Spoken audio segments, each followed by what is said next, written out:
So a very convincing game one. I'm excited to go to Infernal Shrines here. Getting a little smaller, but not no 1 lane or 2 lane maps. So definitely understanding the importance of the team fight. Yeah. I think a big part of that is they weren't able to take advantage of their early on presence with that global to soak and go back to point. So that was a big deal, is them, just getting kind of overrun when they thought they had it, and they were just kind of getting overrun when those team fights happened. They fell way behind early on. They weren't able to keep it down. And Infernal Shrines kind of plays to that same momentum.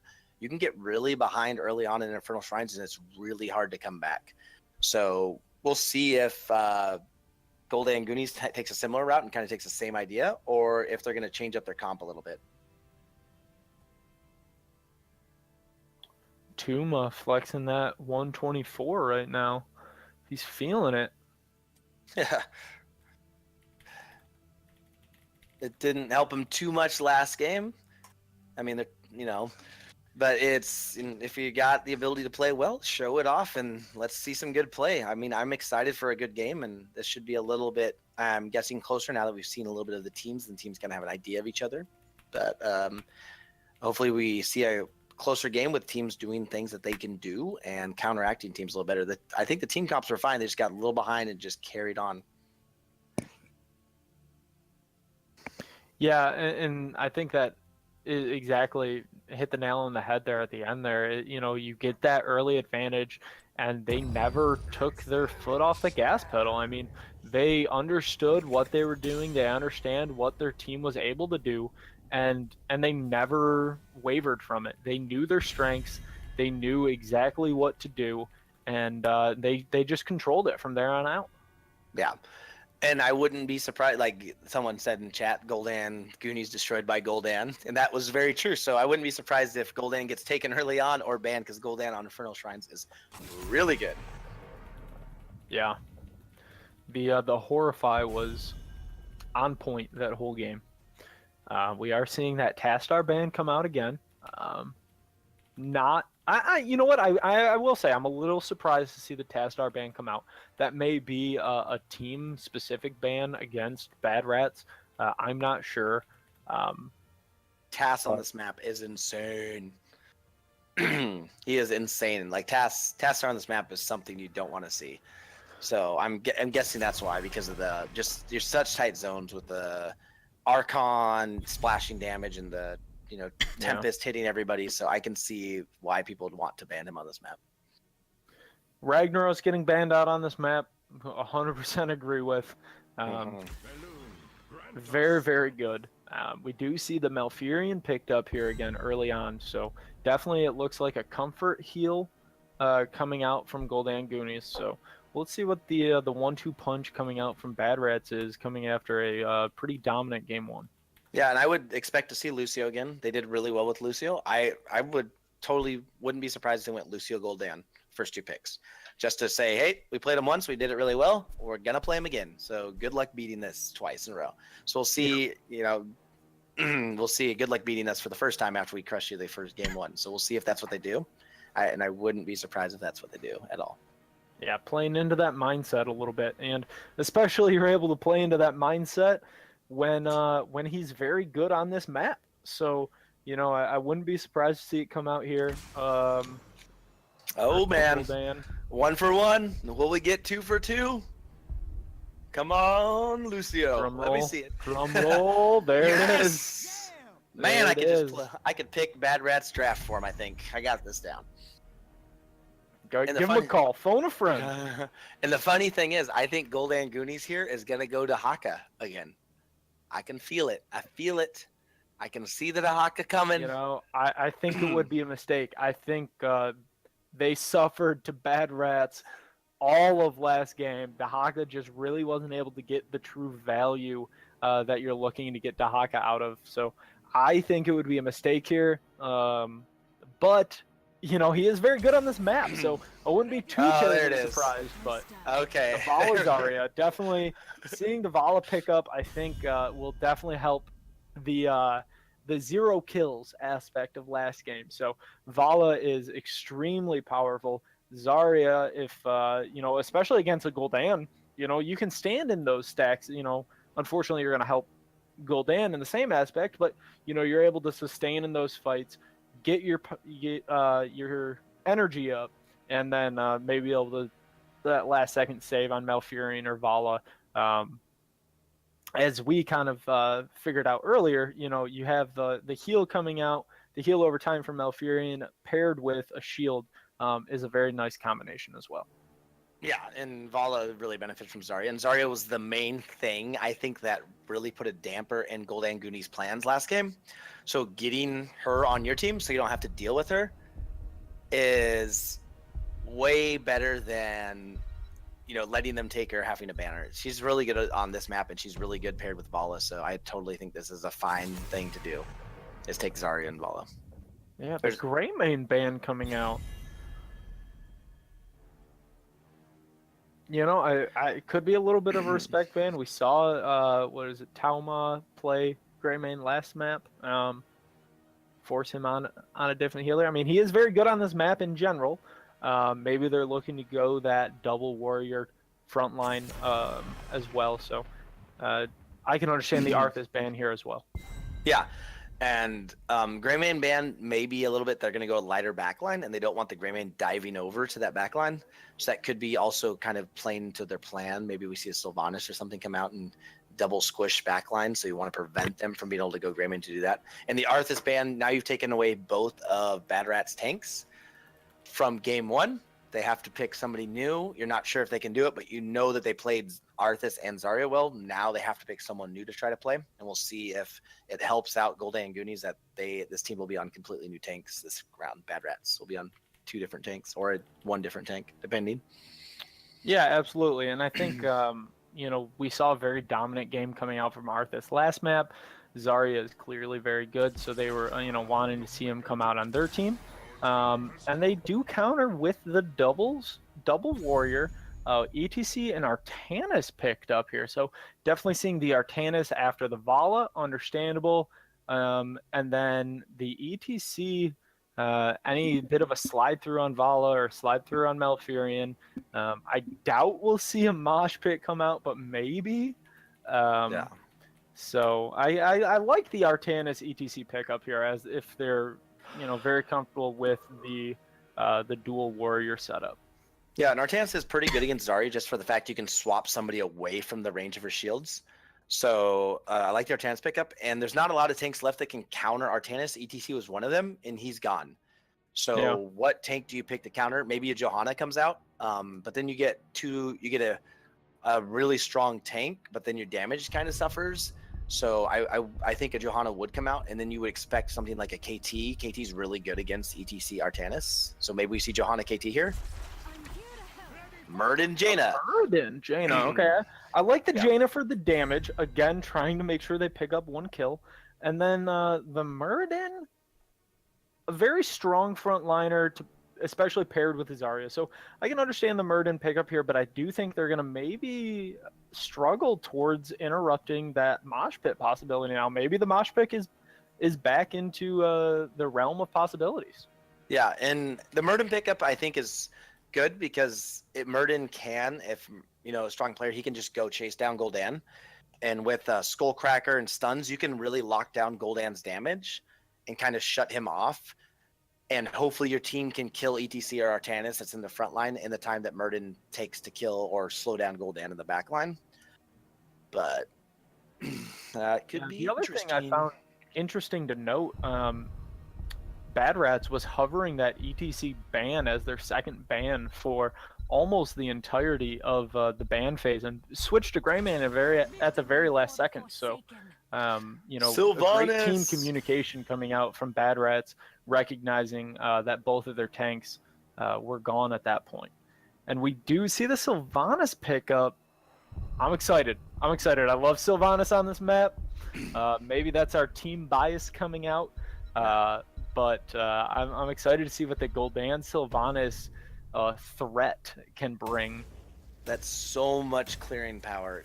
Sylvanas is absolutely bonkers in shrine phases because the ability to you go hero's dagger cooldown, your dagger cools down Hmm. on hero, and you can just throw out W's on the shrines all day, just like Just watching the constant, cooldowns. never get interrupted. Yeah, Um, and Malf will struggle to heal through that, so that Especially could paired be. with that Gul'dan damage. That combo is very, very lethal. Yeah, so it's all going to be up to like we see that Bad Rats doesn't have a lot. They don't have burst damage. They have no burst damage. There's not going to be any burst coming out of them. Gul'dan Goonies has a lot of burst potential. Especially if we get that Zarya shields up, we'll see if how that's gonna play into their fighting styles. Yeah, and for introducing Gul'dan Goonies here on the right-hand side in the red, we have Tuma on Zarya, Arcady on Malfurion, Dottie on Vala, Draconator on Jaina, and Odin on Muradin. And on Bad Rats World Championship, we have Sleepin' Lazy on Lucio, Logicali on ETC, Stealth on Sylvanas, Neum on Gul'dan, and Kira playing Artanis. I'm not going to lie, I love that Stealth is on Sylvanas right here. Yeah. I just love that. Let's see if Gul'dan Goonies is going to be able to stop the cheese coming out from Bad Rats World Championship. Definitely understandable. Sylvanas, Gul'dan, ETC on this map. You'll definitely be able to get out, get a free tower, and back out before the team can even begin to get up here to counter you. So great job, not staying, not overcommitting. Get the tower, get out. Great job coming out from Bad Rats. Yeah, and the amateur opponent is going to shred towers and structures, so really good job. We do feel the heat come out of Zarya. So Zarya is going to do a lot of damage to those tanks when they're in melee range, and that'll be, I think they might be going for a tank bust comp and try to tank bust talents and try to bust down Artanis or ETC early on in these fights and just kind of ignore the Gul'dan Sylvanas. Yeah, we also see the deep chill coming out from Jaina, and I'd like to see how it combos out here, especially with the Malfurion Root Blizzard combination, trying to get that extra lockdown into that burst damage that they have. It's surprising to see Vala top. Vala will win that lane 100%, but now you have double tank in your other two lanes, and I'm not sure that you're going to be able to keep up with them. I think it's a mistake. I do. I think it's a mistake. They need that kill potential in this early game. They have the early game advantage. They need to try and capitalize on it, and I think having the Muradin Zarya combo is a little bit of a misstep. Yeah, and Jaina will be able to clear lanes really quickly with Innervates just being fed to her by Malfurion. But yeah, like you said, I think that not getting early kills is going to cost them, and they're not going to get early kills with this comp. Yeah, and we see that even Gul'dan left alone in the front line there, and Gul'dan Goonies just unable to really do anything. Vala handily winning up top, but she's not pushing into the wall. She's not getting a tower down. So that value is very mute at that point. And then we do see Bad Rats kind of soaking a little longer, giving up the first part of the shrine to get 4, which is good idea here. And they'll be rotating up. Zarya way down at the bottom still. So this is a 4v5 with level 4, and nice slide through by very ETC. caught out. Locking down the Jaina. Jaina should drop here. She is really low getting down. Good job by ETC. ETC does get low. Gul'dan's throwing a lot of damage. He's got Fell Flame build, so he will get damage with the Q stacks and spread that out. So really good job by Bad Rats to rotate up a little quicker. Zarya didn't get the memo. She was somewhere else and didn't know to rotate up in time to get to the team.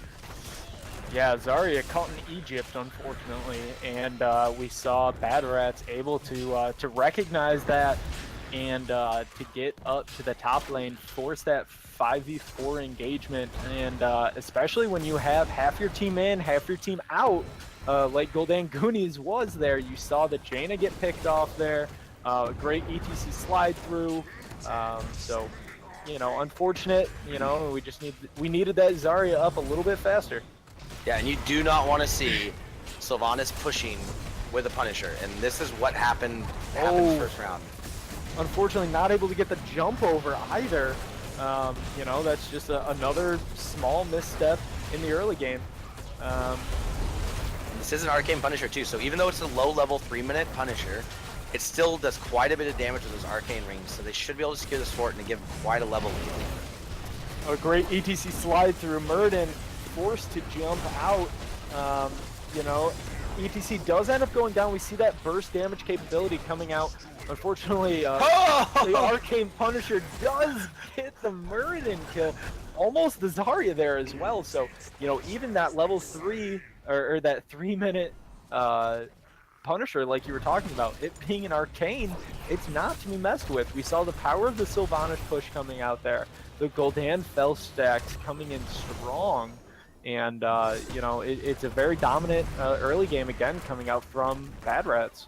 Yeah, and I think what Gul'dan and Goonies had to do, and they didn't do this, is they had to send like Muradin to soak another lane, so you're not losing all that experience in these other lanes at the time that they're pushing. You know Sylvanas is going to guarantee that front fort's going to die. No matter what you do, Sylvanas is going to be able to guarantee that.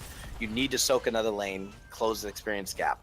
And also a mistake by Bad Rats to not, you know, send Artanis to another lane, or ETC, one of those two to the another lane to soak and get you even farther ahead.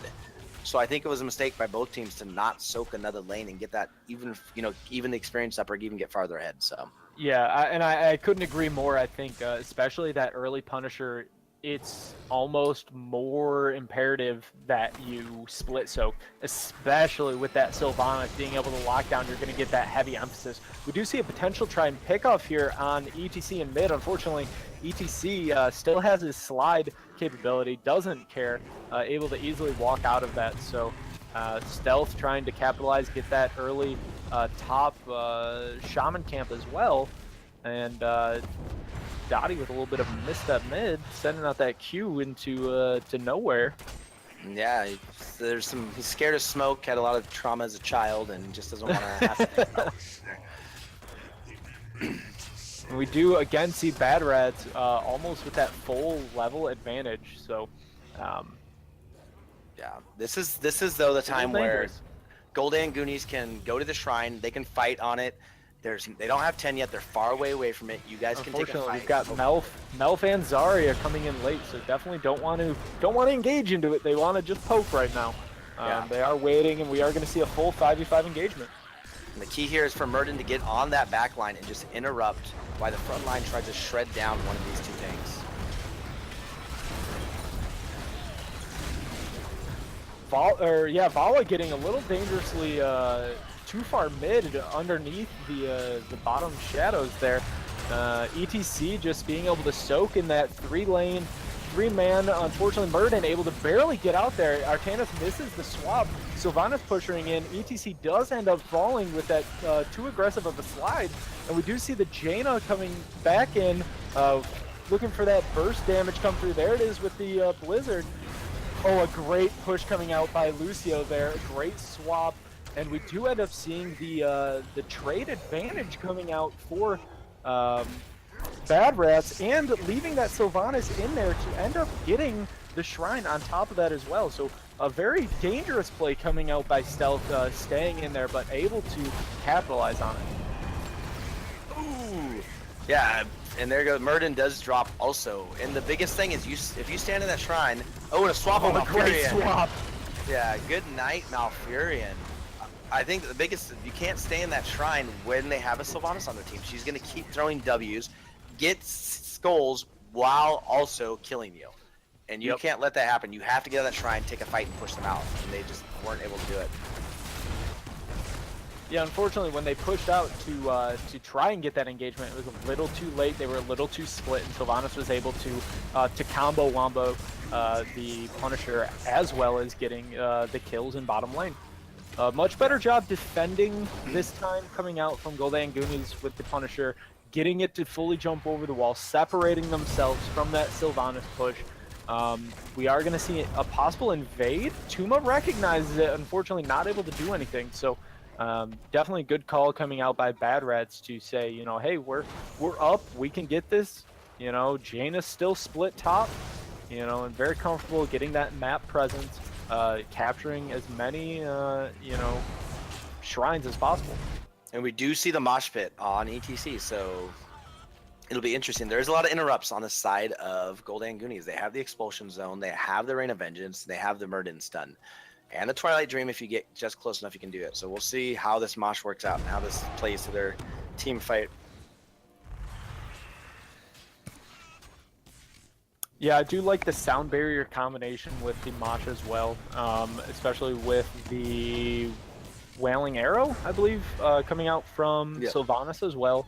Again, a Horrify coming out, Suppression Pulse to be expected with that Vala play. So definitely very standard ultimate pickups here, maybe aside from Mosh Pit, but I do think that they have been dominating the team fights well enough that we could see that really do some serious damage. Yeah. And they're getting value out of their picks. Both sides are getting value out of the picks as team fights have been going. Oh, Vala checking a Ooh, bush with her Vala, face. face checking the bush. Yeah. And again, she's scared of that smoke. She wanted to make sure there was nothing in there, and just not a good idea. No matter what happened early on in your childhood, you gotta avoid the smoke. Ooh, that double swap coming out from Artanis. Oh, a huge Wailing Arrow coming out. A great Ring of Frost, unfortunately, with the Horrify. Jaina gets separated, Vala gets separated. The Twilight Dream coming out a little too late. Tuma being picked up, and Murden just scrapping, trying to get as much damage out as possible. But unfortunately, we're seeing a full 4-man wipe coming out. And, they don't need that Shrine. They have the Sylvanas. They have the Gul'dan. They can force right into the keep and then back up onto the Shrine with the level 13 advantage. A great call here by Bad Rats World Championship going directly for the throat. Yeah, and just seeing Bad Rats chain the silence into the Horrify and having the whole team locked down for so long. Really good job by them. Yeah, ETC almost staying a little too long. Zarya trying to land that expulsion zone on the opposite side. Fortunately, ETC does get out, and without having level 13 here, they are forced into giving up the Shrine. Unfortunately, that's going to be directly onto Core, with basically top keep, one click away. So it's going to be a very, very tough defense. I think they're going to need to try to engage out in the middle of the lane before the Punisher gets to the Core itself. Yeah, and I do like this from them trying to get 13 and secure this. But this is dangerous territory because with Sylvanas, and if that Punisher secures a single kill, you could lose the game from this Punisher. And the Punisher jump is going to be as crucial as anything in this engagement. If he's able to jump onto more than one target, I think it's going to be a huge detriment to Gul'dan Goonie in this defense. Yeah, and Artanis does have the double swap, so they've got to be careful not to double swap. Baiting out the first jump. ETC is probably going to wait for that second jump and maybe follow up with a slide through Mosh. It's going to be a tough defense here. Yeah, and we got to be careful that Bad Rats doesn't go in a little too far.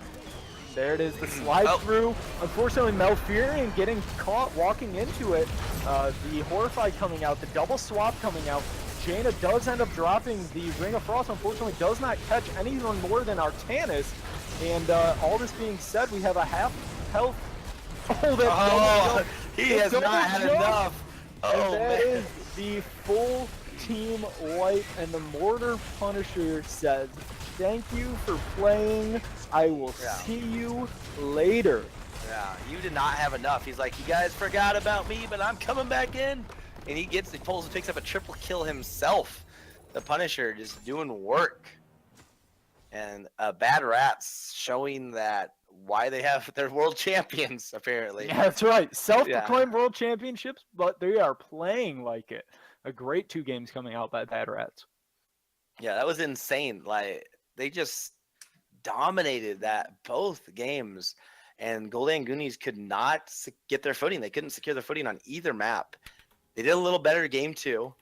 But I think, their DPS was just getting out of position and not really getting to the angles they needed to put out the damage they had to. Murden had to get to that back line. You had to rely on Murden slowing down Gul'dan, and Gul'dan, it wasn't happening. And you had to rely on your front line, slowly tearing down a tank or tearing down Artanis, and that wasn't happening either because the swaps were happening, and the slide-throughs were happening, and the Lucio speed boost was happening, and all this stuff was just going on, and they weren't able to avoid it, and those team fights were going on. Yeah, I think my series MVP is going to go to Lucio.